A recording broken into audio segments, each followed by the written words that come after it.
Hello and welcome to the Section 5.1 lecture today. Today we're going to be talking about ratios, rates, and unit rates, as well as some proportion stuff as we get towards the end. We've got a couple definitions to deal with today.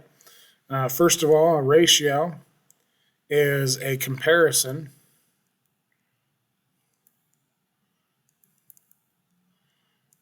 of values with like units. So this would be something like I've got 6 birds to 7 birds. Sometimes even distinguishing between colors a little bit, like 6 red birds to 7 total birds might be a valid ratio. A rate is a comparison of values with unlike units.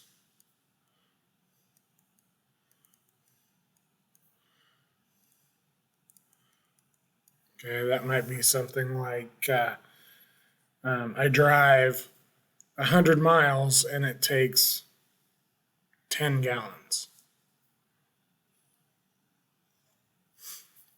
Okay, and then when we condense that down to be what kind of miles per gallon I get, that's when we get a unit rate. So a unit rate is a rate with a denominator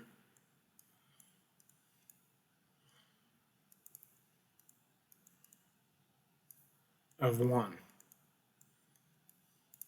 So that would take us from 100 miles with 10 gallons to 10 gallons for 1 mile. Sorry, back that up, reverse it. 10 miles for 1 gallon. Okay, but that idea with a denominator means that we're going to be dealing with fractions, and that's a main way to write ratios, rates, and unit rates. A proportion is just an equation involving some type of ratio. So either ratios, rates, or even unit rates in proportions. Okay, so let's go and get started on some types of problems that we're going to see.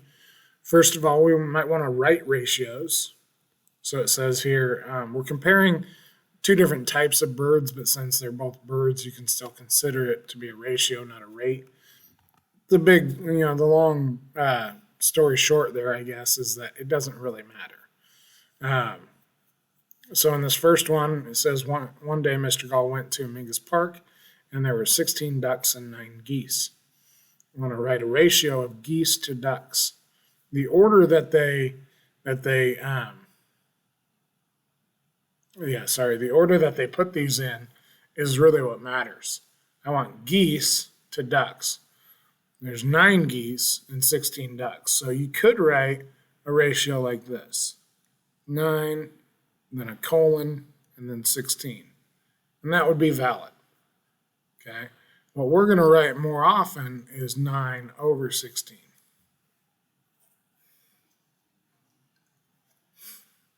To get more math content out of this, we're going to use the fraction layout more often.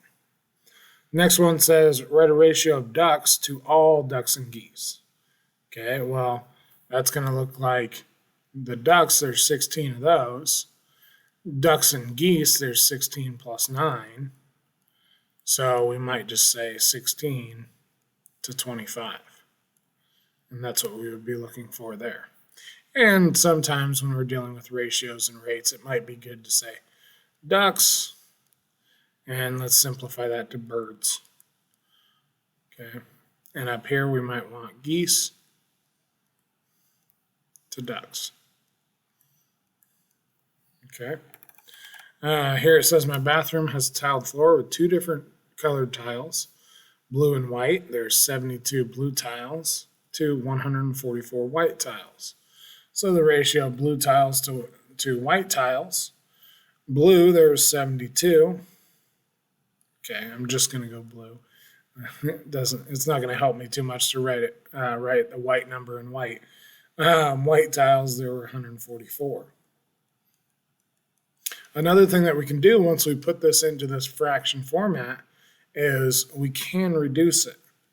Okay, to say that there's one blue tile to every 2 white tiles. That's a little bit more useful in the long run. Write the ratio of white tiles to all tiles. White tiles, there's 144.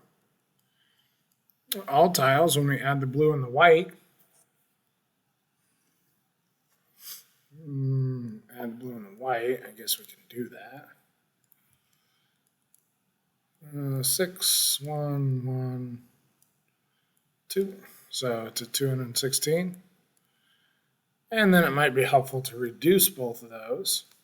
They're both multiples of 12, but I don't know if that's going to tell me everything. I'm doing a little bit of work on a calculator next door here. They're both multiples of 12. That's 12 times 12, and that's actually 12 times 18. So that's an 18. And then those are both multiples of 6. 2 to 3. And that would be a reduced ratio, which a lot of times we would rather see than rather than 144 over 216. Okay, let's move on. Now looking for unit rates. So again, we're looking being a rate with denominator 1.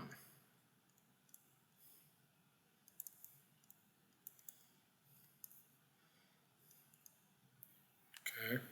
And this is very useful in a lot of things like shopping and efficiency, that kind of stuff. So let's go ahead and take a look at this. And our main goal is going to be to figure out what the rate would be and then actually do the division. Okay, so for this first one, it says $5 for 4 cans of tuna. So we're going to say $5 to buy 4 cans. And if we actually do that division, no, can't click the right button. We get $1.25. So that's going to be $1.25 per 1 can of tuna. All right, so we might want to know what kind of deal we're getting, and that's how you figure that out. Sometimes stores will put out deals that aren't necessarily a better deal than just buying them individually. It's a way to make people think that they're getting a good deal when they might not really be doing that. 13 chocolate bars cost $16. Typically, the order that I look at rates and unit rates is the order that they give me. So 13 chocolate bars over $16. Let's say those are bars. And so when I figure this unit rate out, it's actually going to tell me how much of a chocolate bar $1 is going to buy me. So I'm going to go 13 divided by 16. Or you could look at it the other way too. If you go the other way, that's not too bad of a deal. That's going to tell you how many chocolate bars you can buy for other way around. How much one chocolate bar costs. This is going to tell me that not too good of information, but I can buy 0.8125 chocolate bars using my $1. Obviously not shopping at the right store. Okay. Or maybe it's one of those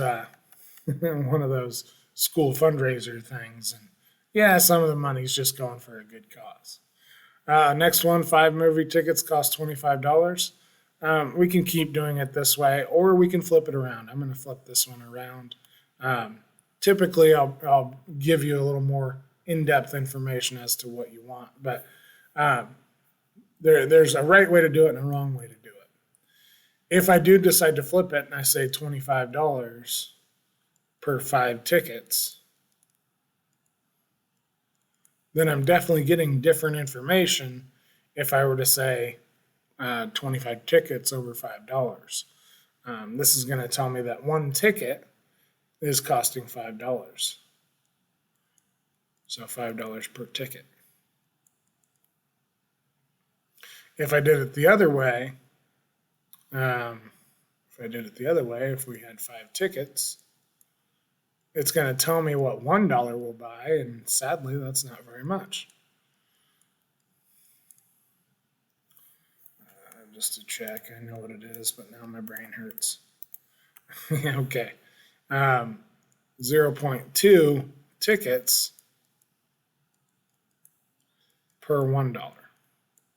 I will say that most of the time when you're dealing with a dollar amount kind of a rate, you're going to want to flip it and choose this way.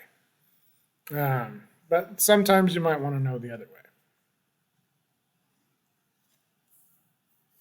3 inches of snow in 9 hours. This one's pretty good to be written the way it's given to us, because we want to know how much snow is going to fall per hour. Okay, 3 divided by 9. I keep making that mistake. 0.3 repeating, and that would be inches per hour. Kind of an application type problem, or a couple of them, kind of related here. The trip from North Bend to Eugene is 113 miles. Mr. Gall drove there in his Toyota Tacoma and used a total of 5.24 gallons of gasoline to get there. Find the unit rate of miles per gallon. So here I'm telling you what order I want. This is the top number, the numerator, and this is the bottom number. Okay. Because we want to figure out per 1 gallon. That's kind of the unwritten number that sort of sneaks in there when you say something per something else. Okay, so we're going to look at miles. Okay, it's 113 miles, and I used 5.24 gallons. So talking about fuel efficiency, we just want to divide that. 113 divided by 5.24 gives us 21.56. Let's use that. And that would be now miles per gallon. Or you might see that as MPG.